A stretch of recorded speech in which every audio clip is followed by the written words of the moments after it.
Orient bell tiles studio से आप देख रहे हैं एबीपी न्यूज। नमस्कार, एबीपी न्यूज पर हाजिर हूं मैं रुमाना इसार खान।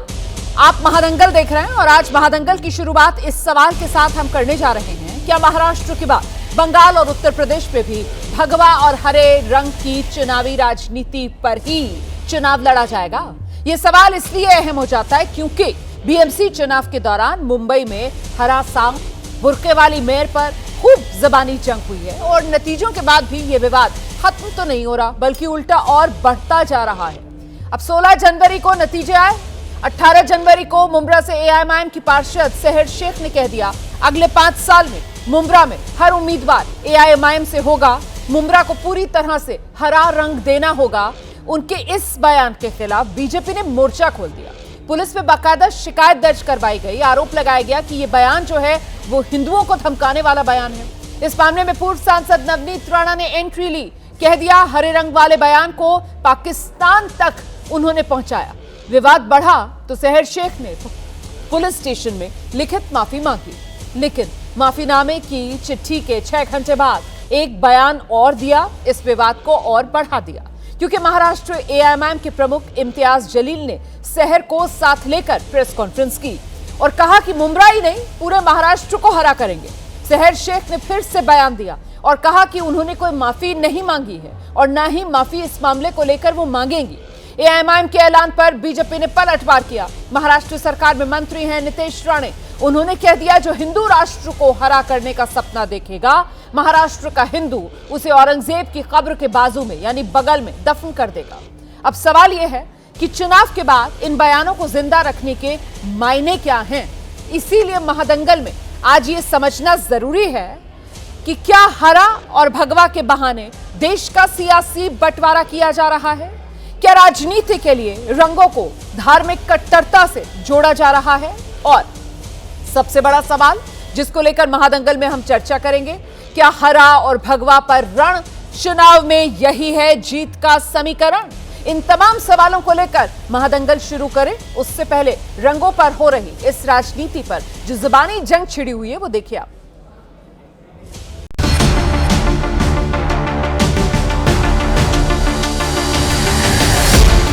कैसा हराया?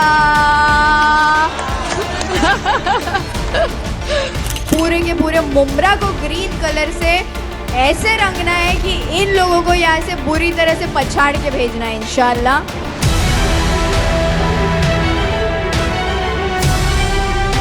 हिंदू राष्ट्र है, यहाँ भगवा ही रहेगा और जो इस भगवे हिंदू राष्ट्र को हरा करने का सपना देखेगा उसको उस औरंगजेब के बाजू में हम महाराष्ट्र का हिंदू समाज ये दफन करके दिखा देगा। मुंब्रा की क्या बात कर रहे हैं?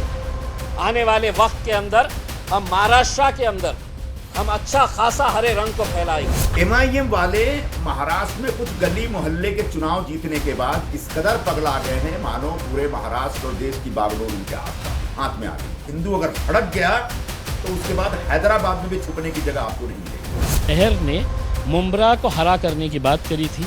मैं इस हिंदुस्तान के अंदर हरा भरा हर चीज़ रहे करके यही कामना करके जा रहा हूँ, करके यही उम्मीद कर रहा हूँ कि पूरे महाराष्ट्र के अंदर हर चीज़ हरी भरी रहेगी। पूरा ग्रीन करने के लिए पाकिस्तान जाना पड़ेगा। इस देश में है तो भगवा और नीला ही चलेगा, दूसरा कोई रंग नहीं चल सकता है। डरने का सवाल ही नहीं है, सिर्फ इतनी बात है कि लोगों ने मेरे स्टेटमेंट को रॉन्गली लिया और फॉल्स एलिगेशंस हम पर लगाए। माफी मांगी है जिससे का दावा कर रही? नहीं। ठाणे जिल्हा हा भगवा आहे आणि ठाणे मुंब्रा हा ठाणे जिल्ह्यातच आहे। मैं आपका परिचय कराती हूँ खास मेहमानों का पैनल जो इस वक्त हमारे साथ मौजूद हैं। बीजेपी की तरफ से डॉक्टर अजय आलोक आज की इस चर्चा में हमारे साथ जुड़ रहे हैं। साथ ही हमारे साथ कृष्णा हेगड़े जी प्रवक्ता हैं शिवसेना शिंदे गुट के, वो मौजूद हैं। सुजाता पांडे राजनीतिक विश्लेषक हैं, वो हमारे साथ मौजूद हैं। स्टूडियो में मेरे साथ सैयद जावेद राजनीतिक विश्लेषक भी मौजूद हैं। कुछ ही देर में हमारे साथ एआईएमआईएम की तरफ से आदिल हसन जो पार्टी के प्रवक्ता हैं वो भी जुड़ जाएंगे। बहुत स्वागत आप सभी का। मैं शुरुआत तब तक डॉक्टर अजय आलोक के साथ करती हूँ और डॉक्टर अजय आलोक से जरा ये समझेंगे।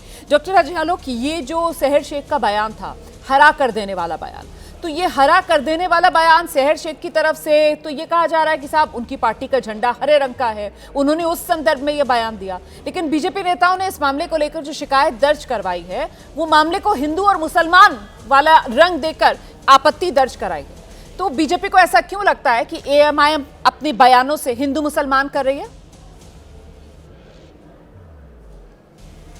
जिस पार्टी के नाम में मुसलमान हो उसके बयान पे भी मुझे स्पष्टीकरण देने की आवश्यकता पड़ेगी कि वो हिंदू मुसलमान क्यों कर रही है। जिसका नेता हर बात में मुसलमान मुसलमान करता है, जिसका नेता हर बात में कहता है कि अब्दुल दर्री नहीं बिछाएगा, अब्दुल तकिया नहीं लगाएगा, उस पर भी मुझे मुसलमान कहने की जरूरत है। जो हर बात में खाते पीते सोते जागते उठते बैठते नहाते गाते हर समय मुसलमान मुसलमान मुसलमान 24 घंटा करते रहते हैं, एक धार्मिक कट्टरता भरने की कोशिश करते रहते हैं, तो उनके बयान को आप क्या लीजिएगा रोमाना जी? ठीक है, आप चुनाव जीतते हैं चुनाव हारते हैं अलग बात है, इसको हम पूरा भगवा कर देंगे, पूरा हरा कर देंगे। अरे हरा कर देंगे तो बहुत अच्छा है, कर दीजिए हरा। बहुत गाय माता है हमारे यहाँ, सारा हरा घास चढ़ जाएंगी, करिए हरा, हरा ही घास उगाइए। अच्छा हुआ आपने ये कह दिया, मैं तो खुद कह रही हूँ, मतलब हरा तो प्रकृति के रंग से भी जोड़कर देखते हैं, हरा तो हरियाली से जोड़कर भी देखते हैं। हरा वो कह रहे हैं हमारी पार्टी का झंडा है तो हमने तो इस वजह से हरा कहा। लेकिन जो आपने बात कही है कि साहब क्योंकि पार्टी एक ऐसी है जिसके नाम में मुस्लिमीन है, इस वजह से इनकी मंशा पर आपने सवाल उठाया है। आदिल हसन प्रवक्ता एएमआईएम के हमारे साथ इस वक्त मौजूद है। तो आदिल हसन साहब, मतलब हरा कर देंगे, हिंदुओं को डर दिखा रहे हैं मुसलमानों का, क्या कहने की कोशिश है? हम हिंदू क्यों डरेगा? राष्ट्रीय थल सेना अध्यक्ष Hindu, governor Hindu, prime minister Hindu, राष्ट्रपति Hindu, chief secretary Hindu, DGP Hindu, SP DM Hindu, सब तो हिंदू है। बोलिए ना कहाँ मुसलमान है? नहीं, हिंदू डरेगा नहीं।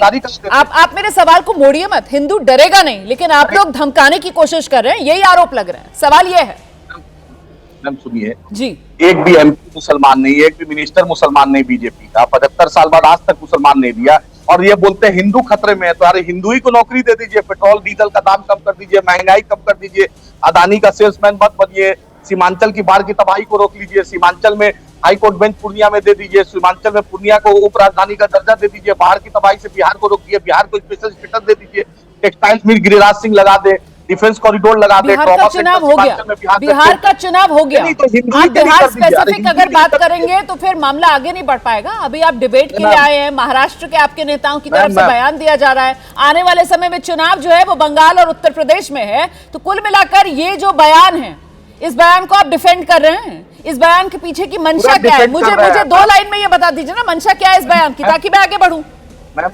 मैम पूरा डिफेंड कर रहा है, इंशाल्लाह ताला सुम्मा इंशाल्लाह ताला पूरे हिंदुस्तान को हरा कर देंगे। AQI लेवल ठीक हो जाएगा, प्रधानमंत्री कार्यालय में मोदी जी को एयर प्यूरिफायर नहीं लगाना पड़ेगा, इंशाल्लाह पूरा हरा हो जाएगा, पॉल्यूशन फ्री हिंदुस्तान होगा, इनकी तरह भ्रष्टाचार नहीं होगा, अदानी का सेल्समैन हम नहीं बनेंगे, देश को भाजपा का जो नफरती जो चिंटू है उससे निकाल देंगे, और देश में हरा होगा, हरियाली होगी, किसान की बात होगी। तो कृष्णा हेगड़े जी के पास होगा। कृष्णा हेगड़े जी वो कह रहे हैं हम तो हरे की बात कर रहे हैं, हरे से इतना चिढ़ क्यों है? मतलब हरा मतलब हरियाली, हरा मतलब हरा भरा, हरा मतलब खुशहाली, हरा तो हमारे तिरंगे में भी है, तिरंगे में भी है हरा, तो फिर ये हरे से इतनी चिढ़ क्यों है कृष्णा हेगड़े जी की? मतलब एक नेता का बयान और उसको लेकर बाकायदा पुलिस स्टेशन जाकर वहां पर शिकायत भी दर्ज करा दी जाती है, क्यों? देखिए, बात कट्टरपंथी की हो रही थी यहाँ पर, ये झाड़ लगाए, पौधे लगाए। कृष्णा हेगड़े जी की आवाज खोल दीजिए जरा, आवाज नहीं आ रही है, अनम्यूट कर लीजिए सर अगर म्यूट है तो। नहीं म्यूट नहीं, अनम्यूट नहीं है। जी जी अब आ रही है सर, आ रही है जी। देखिए, कट्टरपंथी की बात है, हर मामले में हिंदू मुसलमान हरा हरा, और ये कहते हैं हम झाड़ लगाते थे, हम पौधा लगाते थे, प्रदूषण कम करते थे। इनको लगता है हम सब हिंदू बेवकूफ है। ये जो तैमूर है, बाबर है, औरंगजेब है, वो यहाँ 200 साल क्या झाड़ लगाते थे क्या? छत्रपति शिवाजी महाराज उनके साथ जो लड़े, महाराणा प्रताप उनके साथ लड़े, रानी लक्ष्मीबाई उनके साथ लड़ी, वो क्या झाड़ लगाने आए थे इसके लिए लड़ी क्या? तो ये जो बच्चे जैसे ये प्रवक्ता बात नहीं करे, हम सब समझते हैं क्या है। दूसरी बात क्या है सर, लेकिन पहली बात पर ही एक सवाल है, आपने यहाँ पर जिक्र तैमूर का कर दिया, बाबर का कर दिया, औरंगजेब का कर दिया, लेकिन सर ये आज जो हो रहा है सर, ये तो सब हिंदुस्तान के नागरिक ही हैं जो ये बयान दे रहे हैं। तो अगर हिंदुस्तान के नागरिक हैं, ये सेहर शेख, या इम्तियाज जलील जिनके ये बयान आ रहे हैं, इनकी तुलना सीधे आपने तैमूर, बाबर, औरंगजेब से कर दी सर। मतलब कुल मिलाकर जिस तरीके की राजनीति का चलन है उसी तरीके के ये बयान है, फिर तो यही कहा जाएगा। नहीं सुनिए जी मतलब शहर शेख ने कहा उसको पुलिस का नोटिस मिला, प्रशासन ने कार्रवाई की, उसने माफी मांगी। उसके पिता ने क्या कहा? उसने कहा भले वो विधायक हमारे पार्टी का नहीं है, हमारा आइडियोलॉजी मिलता नहीं, हमारा विचारधारा मिलता नहीं, लेकिन वो विधायक के बारे में क्या कहा उसके पिता ने कि उसको मुमरा के अंदर आने दो, हम उसको कुत्ते जैसे मारेंगे। महाराष्ट्र के विधायक को तुम खुलेआम धमकी देते हो और तुम कहते हो कि तुमको पुलिस का नोटिस भी नहीं मिलना चाहिए। ऐसा हो सकता है क्या कभी? नहीं, पिता की बात पर तो पुलिस का नोटिस मिला ये मुझे नहीं मालूम है। नोटिस तो मिला था उस बयान को लेकर, उस पे बीजेपी की तरफ से शिकायत दर्ज करवाई गई थी। अब आप एक नया बयान यहाँ पर बता रहे हैं। आप गए पुलिस में इस मामले में शिकायत दर्ज करवाने के लिए? आप गए जो जिस बयान का आप यहाँ पर जिक्र कर रहे हैं बैठकर? क्योंकि मुझे इसका सर मुझे देखिए, मैं साफ बात कह दूं, मुझे नहीं पता शहर शेख के पिता ने क्या बयान दिया। आपने यहाँ पर बैठकर ये बयान बताया मुझे, तो मुझे पुष्टि कर दीजिए कि इस बयान को लेकर आपने शिकायत की पुलिस में? नहीं बिल्कुल। आप देखिए मुझे इसकी शिकायत करने की जरूरत नहीं। जो स्थानिक प्रशासन है, स्थानिक नेता है, और जो विधायक के बारे में उसने ये कहा है वो वहाँ पर कंप्लेन दर्ज कर सकता है। अभी नहीं किया, दूसरी बात कर सकता है। नहीं सुनिए, ठीक है, क्लैरिटी होनी चाहिए ना। नहीं दूसरी बात ये है कि आप दोनों स्पीच उसके पिता का और शहर का दोनों प्लेबैक कीजिए, और मैं झूठ बोल रहा हूँ कि जरा देख लीजिए। दूसरी मैं कहना चाहता हूं, आप कह रहे हैं ना माफी मांगी शहर शेख की तरफ से, तो ये भी नहीं कहा जा रहा कि माफी मांगी। शहर शेख तो कह रही है ना माफी मांगेंगे, ना माफी मांगी है। उनकी तरफ से कहा जा रहा है कि बयान ही गलत तरीके से पेश किया जा रहा है। अब जब चुनाव होता है और बीजेपी और एनडीए के नेता भगवा रंग में सब कुछ रंगने की बात करते हैं, तो वो भी गलत होता है क्या? इस हरे रंग वाले मतलब अगर सेट पैटर्न पर चला जाए तो वो भगवा रंग का मतलब क्या है? वो भी खतरा है क्या किसी के लिए? कृष्णा हेगड़े देखिए जी, हिंदुस्तान को आप हरा नहीं बना सकते।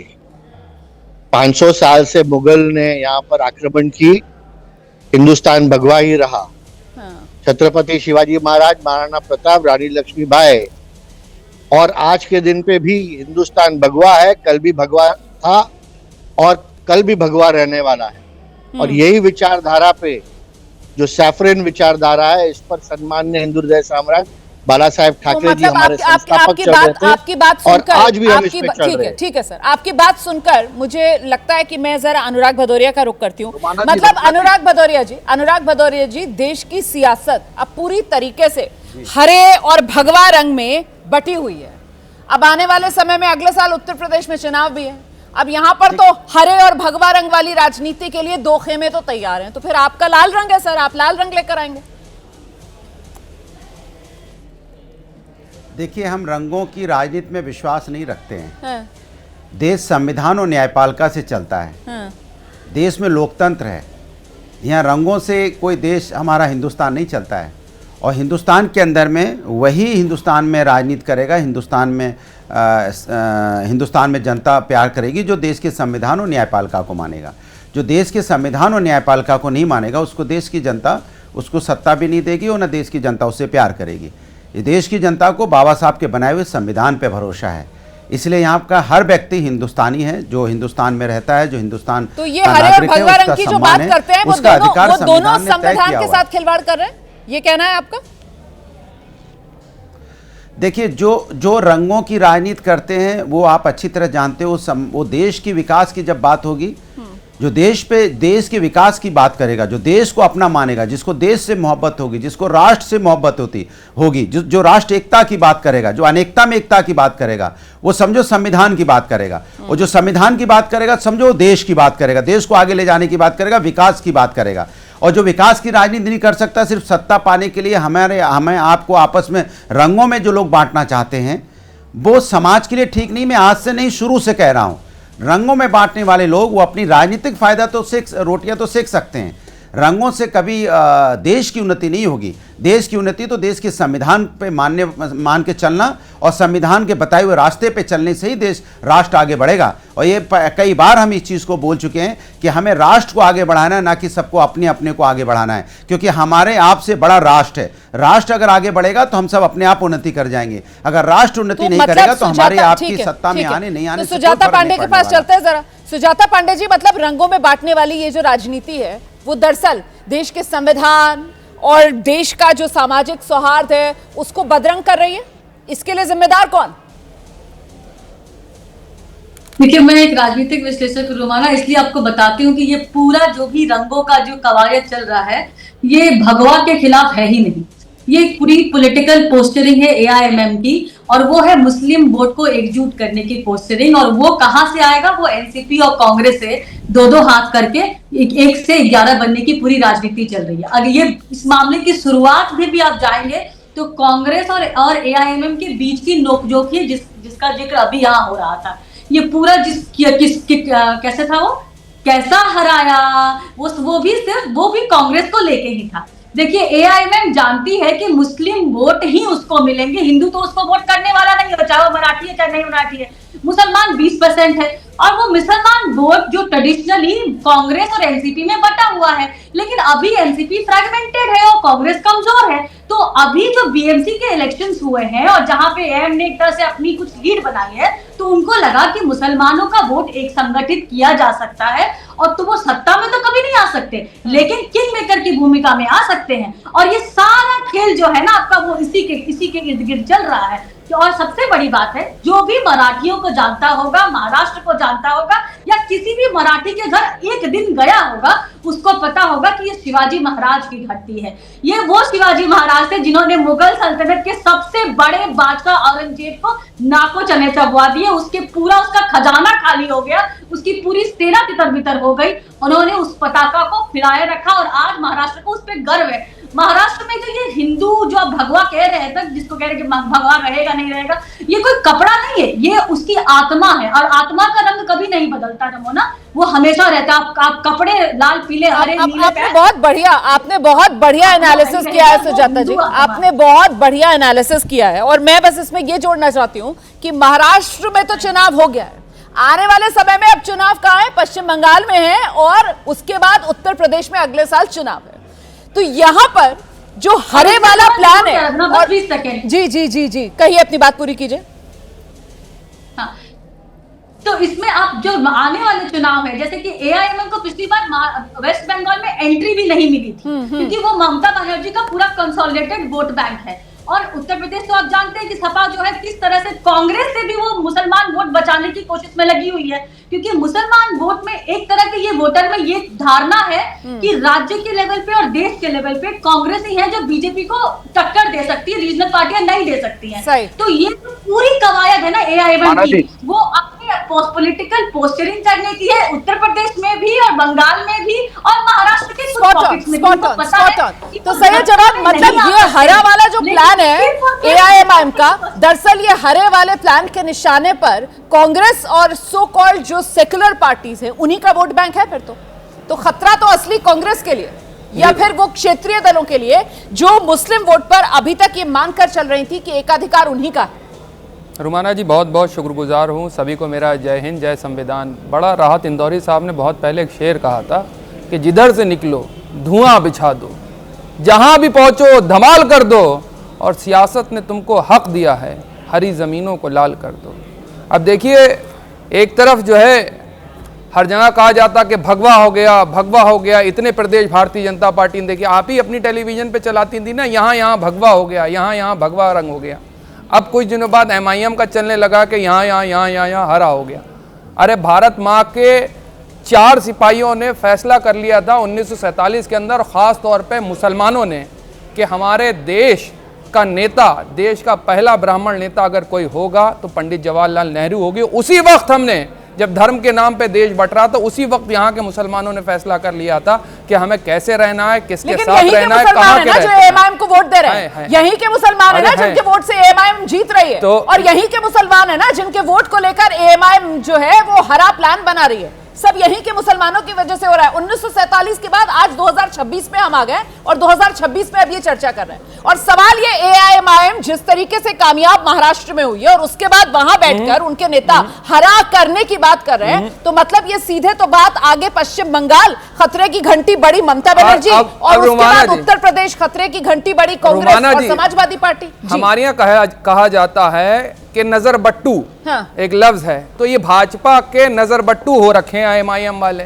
अच्छा, वो पैराशूट हो रखे हैं जो कभी आपदा में खुलता है भारतीय जनता पार्टी के लिए, वो लैंडिंग होती है। जहां कहीं पर भी सेकुलर वोटों को बिखराव का डर होता है या बिखराव होता है, तो वहीं जो है बिल्कुल नजर बट्टू की तरह पहुंच जाते हैं और जो सेकुलर वोट बैंक है उसका बिखराव होने लगता है। भारतीय जनता पार्टी तो इस चीज में एक्सपर्ट थी। आप ही के पास भारतीय जनता पार्टी एक्सपर्ट नया नाम मिल गया ना आपको। अभी तक तो बीजेपी की भी टीम थी, आज बीजेपी के नजर बट्टू बने हैं। तो इस पर आपको जवाब देना होगा। आऊंगी, लेकिन पहले सुन लीजिए जरा सही जवाब को। उसके बाद डॉक्टर अजालोक आऊंगी आपके पास। मैं देख रही हूँ बस राजनीति को समझिएगा, देश के दर्शकों को समझें। 1989 से पहले भारतीय जनता पार्टी भी बड़ी सेकुलर थी। जरा जल्दी से, मुझे मालूम है आप राजनीतिक विश्लेषक की भूमिका यहाँ पर है, लेकिन जरा जल्दी से समेट दीजिए। बस जल्दी समेट दे रहा। 1989 के बाद इनको एहसास हुआ कि आज जो है वोट जो है सेकुलर राजनीति से नहीं आ रहे हैं। तभी 1989 के पालमपुर रेजोल्यूशन के अंदर लेकर के आते हैं बाबरी मस्जिद का मुद्दा। दे हिंदू मुसलमान, दे हिंदू मुसलमान, हिंदुओं का वोट एकत्रित होता है, भारतीय जनता पार्टी की सरकार बनती है। अब 2014 के बाद से जब से प्रचंड बहुमत की सरकार आती, कोई AIMIM को नहीं जानता था। 2014 से पहले इतना आपके अंदर मीडिया कवरेज नहीं मिलती। 2014 के बाद से अचानक से बयानबाजी तेज होती है। 15 मिनट की बातें होने लगती। उधर से वो भी चिल्लाते हैं आकर के, कुत्ते का बच्चा टायर के नीचे आ जाता है, कपड़ों से पहचान लेते हैं, 80-20। और ये जो राजनीति देश के अंदर हो रही है, देश के लिए बड़ी चिंता का विषय है। मूल मुद्दों की राजनीति दूर हो गई है और दोनों ही लोग एक दूसरे के लिए नजर बट्टू हैं। और ये जो नूरा कुश्ती वाली बात ना, लेकिन पहले मुझे लेना पड़ेगा जवाब आदिल हसन से, प्रवक्ता AIMIM। आज ये खुशी का मौका है या फिर और शर्मिंदगी का मौका है? मतलब अभी तक बीजेपी की बी टीम, अब आज देखिए नए खिताब से आपको नवाजा जा रहा है, बीजेपी के नजर बट्टू हो गए आप। AIMIM बीजेपी की नजर बट्टू। मैम, असल बात, हम दोहरा चेहरा नहीं ओढ़ते हैं, कांग्रेस प्रो रहते हैं और राजनीतिक विश्लेषक नहीं बनते हैं। हम जो है डंके की चोट पे UPA 1 UPA 2 में बैरिस्टर असदुद्दीन ओवैसी साहब क्या थे, किरण कुमार रेड्डी की सरकार, YSR की सरकार, रोसैया की सरकार, कांग्रेस से पूछिए, आज रेवंत रेड्डी साहब से पूछिए कि सुबह शाम अकबर ओवैसी साहब बैरिस्टर साहब का नाम लेते हैं।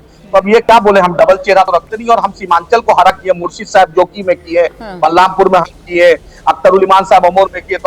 लेकिन आदिल हसन, लेकिन एक हकीकत ये भी है ना कि आप इतनी मुसलमानों की बात करते हैं, लेकिन जो कथित तौर पर खुद को सेकुलर गठबंधन बताते हैं वो तो आपको अपने साथ नहीं लगने देते हैं ना। बिहार में आप लोगों ने कितनी कोशिशें की, लेकिन आप लोगों को साथ नहीं लिया। भले ही चुनावी नुकसान उठाना पड़ा हो, लेकिन आपको साथ नहीं लिया।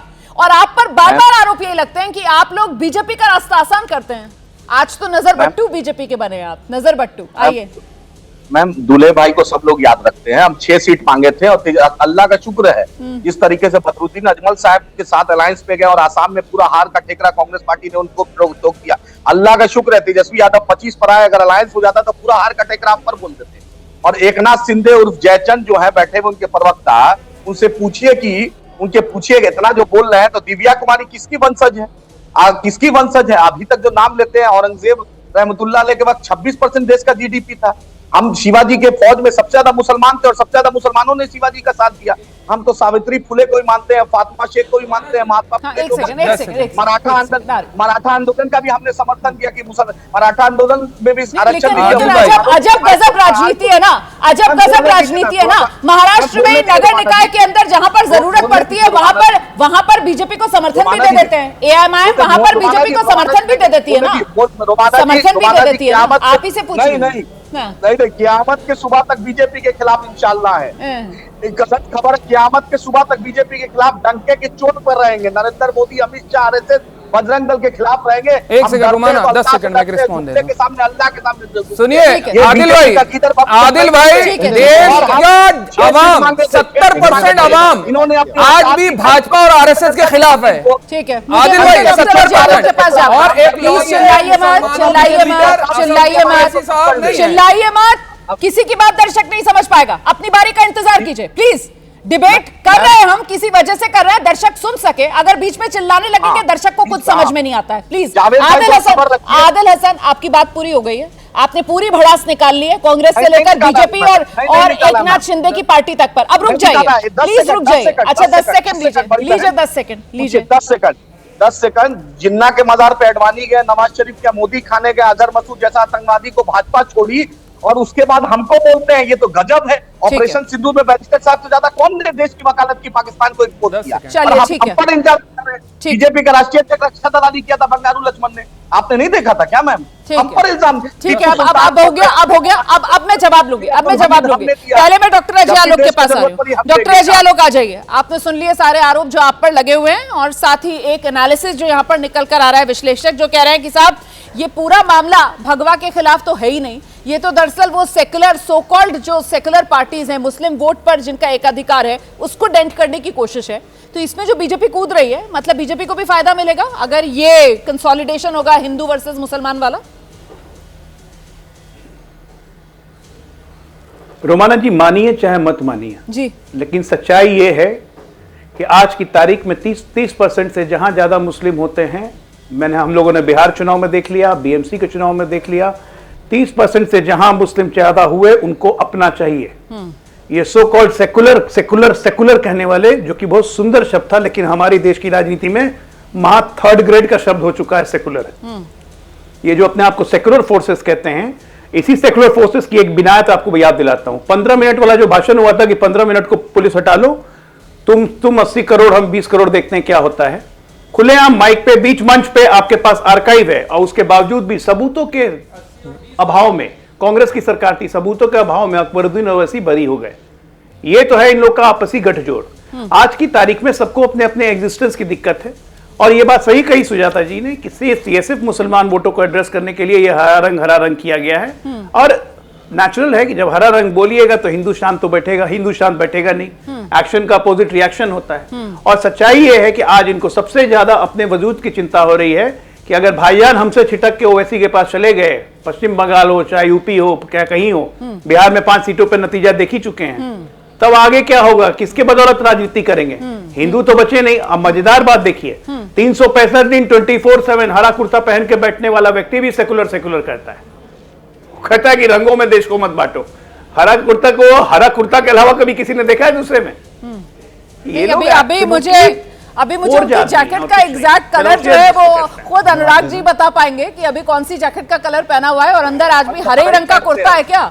आज भी अंदर हरे रंग का कुर्ता है क्या? आइए अनुराग भदौरिया, जैकेट भी हराई है। अच्छा, खाकी रंग, मिलिट्री कलर, कुछ मिलिट्री कलर, कुछ खाकी रंग, ऐसा कोई बेनिफिट ऑफ डाउट नहीं दिया जाएगा अनुराग भदौरिया जी को? डॉक्टर अजय आलोक, खाकी रंग, मिलिट्री कलर, ऐसा कोई बेनिफिट ऑफ डाउट नहीं मिलेगा? डॉक्टर अजय आलोक जल्दी से हाँ या ना में, उसके बाद आ रही हो अनुराग जी, आ रही हूँ। अरे देखिए, हाँ,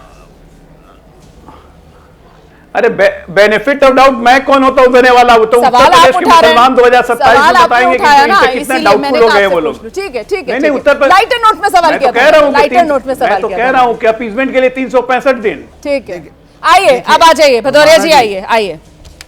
रोमाना जी, भारतीय जनता पार्टी के साथ समस्या क्या है पता है?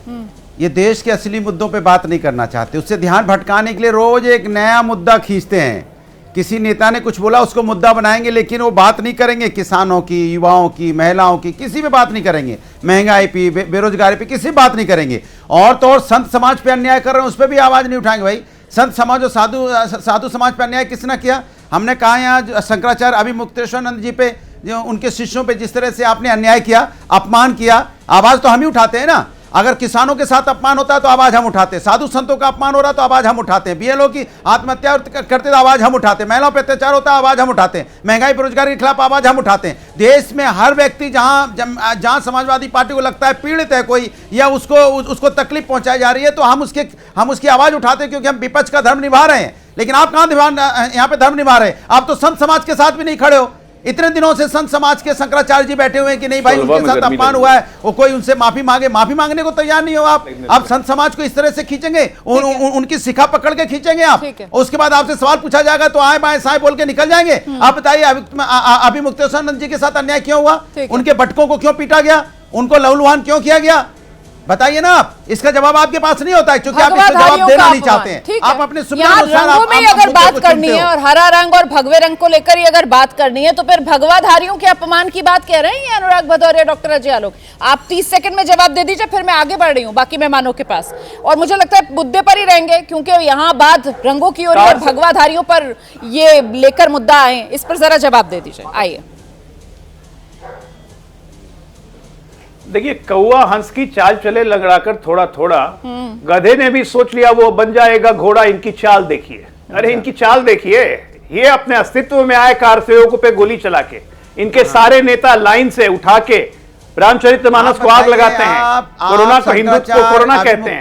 ये भगवाधारियों की, भैया भगवाधारियों की बात करेंगे। शफीकुर रहमान भट्ट कहते हैं इनके आतंकवादी हो, भूले भटके युवक हैं, इनकी सरकार आतंकियों को छोड़ती है। ये भगवा की बात करेंगे, डर रहे हो, इनसे बड़ा कौवा जो हंस बनने की कोशिश कर रहा है कोई हो ही नहीं सकता। डर रहे हो, घोड़े लग रहा है, यही हो रहा है ना, जैसे बोलते हैं डर, ऐसा हो रहा है क्या? ऐसी हुर्र से भागोगे क्या? डर लग रहा है, ऐसी हुर्र से भागोगे 27 में, हुर्र जी का नाम लेने में डर लग रहा है क्या? हुर्र की तरह भागोगे, चोट लेते हैं, हुर्र की तरह हरा रंग पहन के भाग जाना। के साथ अन्याय हुआ है तो हम आवाज हरा रंग भाग भदौरिया भाग मुल्ला अखिलेश भाग लेने में डर रहे हो, भगाएंगे आपको। हम समाज का सम्मान करते हैं, हम समाजवादी लोग हैं, चाहिए हर वर्ग का मुसलमान अगर वोट नहीं दे रहा 2 करोड़ की औकात नहीं सब समाज के साथ खड़े हैं। जब किसी और प्रदेश का मुसलमान वोट नहीं देना, इतने टैलेंटेड है दोनों पार्टियों के प्रवक्ता, इतने टैलेंटेड है आप दोनों, भदौरिया जी, डॉक्टर अजय आलोक। ये जो डर और क्या हुर्र जो चल रहा था वो अगर अलग अलग करके दिखाएंगे दर्शकों को तो ज्यादा एंटरटेनमेंट होगा ना। दोनों एक साथ बोल रहे हैं, दर्शक देख ही नहीं पा रहे हैं, एक एक करके कौन आएगा पहले? अनुराग भदौरिया जी, आप पहले वो डर सुना दीजिए, उसके बाद फिर डॉक्टर अजय आलोक अपने अंदाज में बताएंगे कैसे वो आपको दौड़ा रहे हैं। जी जी, जैसे ही मैंने सुनिए, जैसे ही मैंने रोमाना जी, जैसे ही मैंने नाम लिया शंकराचार्य जी का, कि अभी मुक्तेश्वरानंद जी का नाम जैसे लिया, अब उन पे हम सवाल पूछ रहे हैं कि उनका अपमान आपने क्यों किया, तो ये डर गए, तो इधर उधर भाग रहे हैं, तो हमने वही पूछा डर लग रहा है क्या? चले गए कहाँ पे? 2014 2016, ये डरने वाले लोग हैं, किसी के साथ खड़े नहीं होते, ना संत समाज के साथ खड़े होते हैं, ना कमजोर वर्ग के साथ खड़े होते हैं, ना दलित के साथ खड़े होते हैं। अनुराग भाई, ये गलत है, ये गलत है, आपने लाइमलाइट ले लिया। डॉक्टर अजय आलोक को सुनने दीजिए, महिलाओं के साथ फ्रेम में ले आइए मेरे साथ डॉक्टर अजय आलोक। आइए डॉक्टर अजय आलोक, जवाब दे दीजिए जल्दी। अनुराग जी, मजेदार बात है रोमाना जी कि 2015 में इन्हीं स्वामी अविवेकानंद पे डंडे चलाने वाले आज हमसे बोल रहे हैं कि हमने अपमान कर दिया। रोज दिन डिप्टी सीएम हमारे उनसे बात कर रहे हैं, ये इनको समझ में नहीं आता। ये हरा कुर्ता जो है ना, ये हरा कुर्ता पहन के हुर्र से भागेगा, हरा कुर्ता हुर्र से भागेगा 2027 में, और पूरी समाजवादी हुर्र हो जाएगी। सच्चाई यही है कि मुसलमानों का वोट नहीं मिले ना, 2 करोड़ की औकात नहीं है। अब कृष्णा हेगड़े जी को लेकर आएंगे, अब कृष्णा हेगड़े जी को लेकर आएंगे। माफी मांगे कृष्णा हेगड़े जी, मैं आपसे ये जानना चाहती हूँ कि यहाँ पर ये जो हरा भगवा वाली लड़ाई चल रही है सर, ये कई बार ऐसा लगता है कि जनता को बेवकूफ बनाया जा रहा है, क्योंकि जब सत्ता पाने की बात आती है, जब सत्ता में पहुंचने की बात आती है तो किसी के साथ भी कोई भी कहीं पर भी गठबंधन किए जा रहा है। अब महाराष्ट्र को देख लीजिए, आपके साथी है वैसे तो, देखिए भगवा को लेकर लगातार सम्मान में मैदान में रहते हैं, लेकिन जरा भी गुरेज नहीं किया। यही AMIM जिस पर हरा फैलाने के आरोप लगा रहे हैं, उसी के साथ हाथ भी तो मिला लिया ना, बीजेपी ने तो हाथ मिलाया, तो ये क्या है? देखिए जी, जो महाराष्ट्र की जनता है, देश की जनता है, वो होशियार है। इसके लिए 4 बार हमको उन्होंने चुना है, और MIM क्या किंग मेकर बनेगी? हमने जहां पर 1500 सीट जीते, इन्होंने 100 सीट भी नहीं जीते। तो ये जो गली का इलेक्शन है वहां पर भी 100 सीट नहीं जीतते, जहां पर 3000 सीट दावे पे लगती है, 4000 सीट दावे पे लगती है। तो इनका किंग मेकर बनने का कोई सवाल नहीं। अभी इलेक्शन खत्म हो गया संभाजी नगर में, जहां पर इम्तियाज जलील खुद का सांसद का सीट नहीं बचा पाए, बुरी तरह से हार गए। वहां से मुमरा आते और बोलते हैं मुमरा को हरा बनाएंगे, महाराष्ट्र को हरा बनाएंगे, देश को हरा बनाएंगे। वो ऐसे ही बोलते हैं देश के वजीर आजम बुरके वाली बननी चाहिए। अरे भाई, तुम्हारे पास सांसद है 1, तुम्हारे पास विधायक है 2, तुम क्या देश के वजीर आजम के ऊपर टिप्पणी कर रहे हो? लेकिन हेगड़े जी, मैं आपसे जानना ये चाह रही हूँ कि जब देश की राजनीति का मिजाज ही ये चल रहा है कि देश की चुनावी राजनीति में जब रंगों को लेकर ही नेता अपने अपने वोट बैंक को मजबूत कर रहे हैं, तो फिर तो इसी तरीके के बयान सुनने के लिए मिलेंगे। अब आप लोगों की तरफ से अब मुमरा थाने में आता है, थाने हमेशा भगवा रहेगा और भगवा ही रंग यहाँ पर लहराएगा, ये आपकी पार्टी के नेता कहते हैं। उधर से वो हरा करेंगे, हम हरा फैलाएंगे, वो हरे की बात करते हैं सर। अरे हरा क्या करेंगे? हाँ। पांच कॉर्पोरेटर जीत के आप एरिया को हरा नहीं कर सकते। वहां पर हमारा सांसद है, विधायक हमारा है, सब हमारे है, हमारे मुख्यमंत्री, हमारे उप मुख्यमंत्री है, हमारे उप मुख्यमंत्री उसी इलाके आते हैं। ठीक है। दूसरी बात ये ये हमारी जो शिवसेना है, हाँ। वो छत्रपति शिवाजी महाराज की सेना है। हम बाला साहेब ठाकरे जी की विचारधारा पे चलते हैं। तो हम अभी से नहीं बात कर रहे भगवा रंग का, हम तो पहले से बात कर रहे हैं। हमारे नहीं, आप बिल्कुल सही कह रहे हैं सर, लेकिन यहाँ पर सवाल इसलिए उठता है ना, जो आदिल हसन पहले भी कह रहे थे कि ठीक है आसान है औरंगजेब, बाबर, तैमूर के नाम ले देने, लेकिन अभी औरंगजेब, बाबर कैसे हिंदुस्तान में और उनके राजाओं की मदद से इन्होंने हिंदुस्तान में राज किया। एक मिनट, उनके वंशज तो आज भी आप ही लोगों के साथ एक तरीके से गलबैया करते हुए नजर आते हैं ना। वो दिया कुमारी की बात कर रहे थे। ठीक है सर, अब मुझे लगता है इतिहास के पन्ने नहीं पलटने चाहिए, क्योंकि लोगों को भी समझ में आता है कि किस तरीके से ये पॉलिटिक्स ऑफ कन्वीनियंस है। एक सेकंड, मैं आदिल हसन के पास जा रही हूँ, एनडीए सुनिए, एनडीए के जितने भी अच्छा 30 सेकंड दे दीजिए, 30 सेकंड दे दीजिए पहले।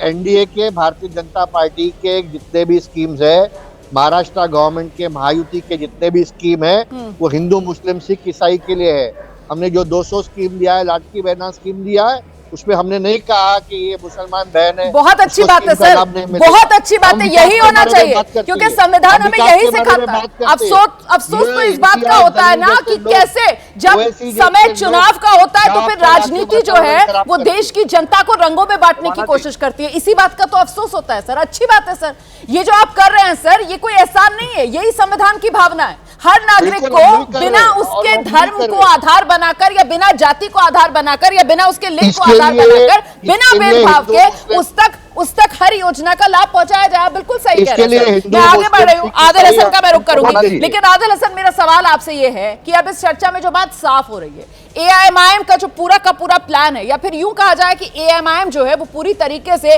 बेनकाब हो चुकी है। आपका हाल वो है, कहीं पे निगाहें कहीं पर निशाना। महाराष्ट्र में बैठकर आप बयान दे रहे हैं और नजर आपकी जो है वो आने वाले समय में पश्चिम बंगाल, उसके बाद उत्तर प्रदेश के चुनाव में है, मुसलमान वोट बैंक पर है, इसीलिए ये हरा वाला रंग आपको बहुत भा रहा है। आदिल हसन, हमने बिहार में राणा रणजीत को टिकट दिया, अखिलेश्वर शर्मा जी को दिया, चंद्रकांत प्रियंका चौधरी जी को दिया, दास जी को दिया, बिहार में दिया, और बीएमसी का नेता, घट नेता जो हमने विजय सर को बनाया, जो एक दलित कम्युनिटी से आते हैं, हमने उनको बनाया। पहला हैदराबाद का मेयर दलित बनाया हमने। गैर मुस्लिम भाई को 5 टिकट दिया। हम इंसान की बात, इनकी तरह थोड़ी पीठ पे खंजर घोंपते हैं, इनकी तरह थोड़ी जयचंद है। जो बात करते हैं डंके की चोट पे करते हैं, टीपू सुल्तान की बात करते हैं, और इनको जो आदमी अरे भाई, तो अमरावती में बीजेपी के साथ हाथ क्यों मिला लिया? इसका कोई जवाब है? अमरावती में क्यों हाथ मिलाया बीजेपी के साथ? अभी यहाँ पर बैठकर बहुत कुछ गिना रहे हैं, ये भी बताइए ना दर्शक को कि कैसे एआईएमआईएम और बीजेपी जो है वो साथ आ गए महाराष्ट्र के अंदर, अमरावती में हाथ मिला लिया। अरे मेरी बहन, आप सुनिए, ये गलत। इम्तियाज जलील साहब स्टेट प्रेसिडेंट ने बाजाफ्ते कहा, उस वक्त बीजेपी नहीं थी थर्ड फ्रंट में, और उसके बाद नहीं थी बीजेपी, हमने विड्रॉ किया। जहां बीजेपी रहेगी वहां हम नहीं रहेंगे। हम इनकी तरह नहीं है, दिव्या कुमारी पर ये नहीं बोलेंगे, नवनीत राणा को हम हराए हैं, हम डरते नहीं है। हमने इंसाफ की बात की और दलित को बीएमसी का घट नेता बनाया। 8 बीएमसी कॉर्पोरेटर जीते, हमने बनाया, हमने खंजर नहीं घोपा है हमने। और इनको तो कब्रिस्तान में जो कब्र में उसके नाम से डर लगता है, पता नहीं क्या से क्या हो जाता है।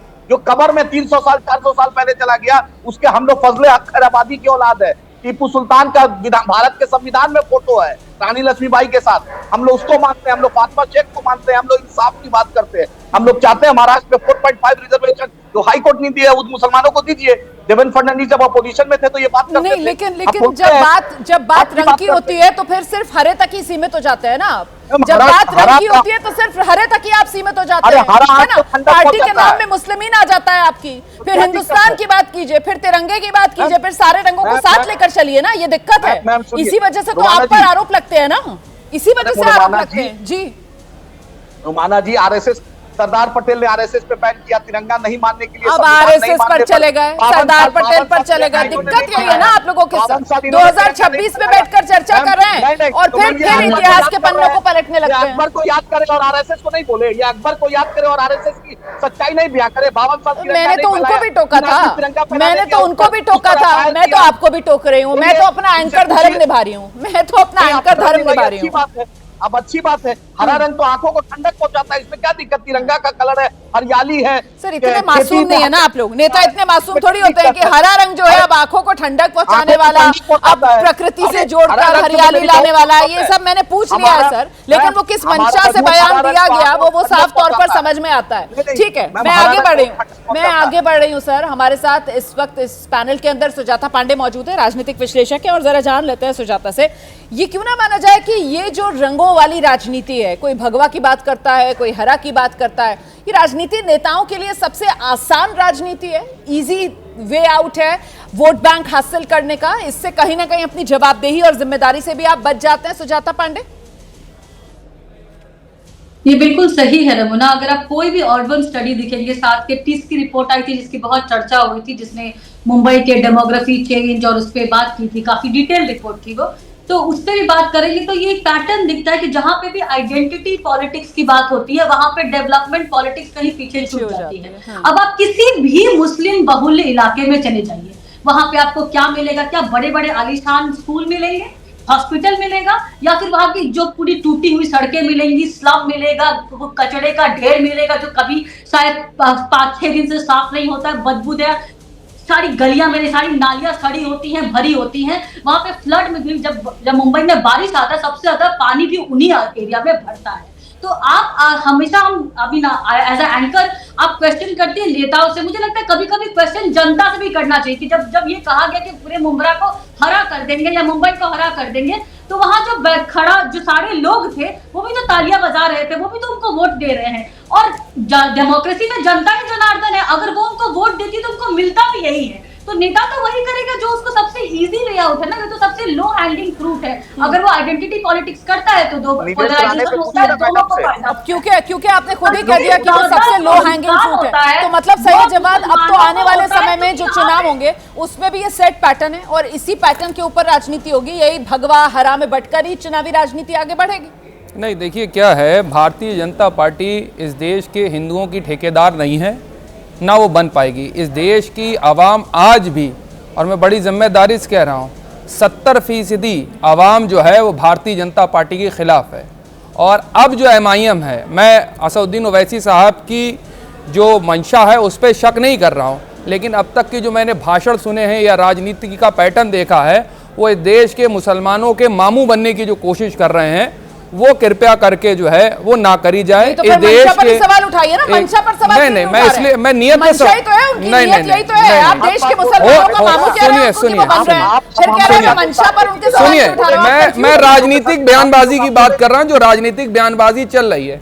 बहुत सी जगह पर ऐसे बयान आते हैं उनके लीडर की तरफ से, आदिल भाई अलाउ मी टू स्पीक, बहुत सी जगह पे ऐसे बयान आते हैं जो भारतीय जनता पार्टी को एक कवर फायर देते हैं। वही ध्रुवीकरण की राजनीति से भारतीय जनता पार्टी को फायदा होता है। और भारतीय जनता पार्टी अगर आप देखेंगे, उत्तर प्रदेश के चुनाव को देखेंगे, उससे पहले बंगाल के चुनाव को देखेंगे, हमने जो है बिहार के चुनाव को भी देखा और अभी महाराष्ट्र के अंदर भी देख रहे हैं, जिस तरीके से जो पॉलिटिकल आइडियोलॉजी एक तरफ भाजपा RSS के लोग डाल रहे हैं और दूसरी तरफ MIM मुसलमानों की जो राजनीति आकर कर रही है, और मुसलमानों को खासतौर से कहते हैं दरी बिछाएगा नहीं अब्दुल। अरे इस देश के मुसलमानों ने दरी नहीं बिछाई, वक्त आने पर दरी जो नेता है वो कहीं ना कहीं अपने वोट बैंक को मजबूत करने की कोशिश करते हैं। और अफसोस इस बात का है कि नेता जो है वही जनता को बरगलाते हैं, बुनियादी जो मुद्दे हैं जनता के वो कहीं पीछे छूटते जाते हैं, और आखिर में होता क्या है, जनता महज एक वोटर बनकर रह जाती है, और वोटर भी धर्म और जाति के आधार पर। इसीलिए वो जो बुनियादी तब्दीलियां लोगों की जिंदगी में आनी चाहिए वो तो नहीं आ पाती हैं। हाँ, नेता जरूर फलते फूलते रहते हैं। बहुत शुक्रिया आप सभी का आज के मेरे शो में हमारे साथ जुड़ने के लिए।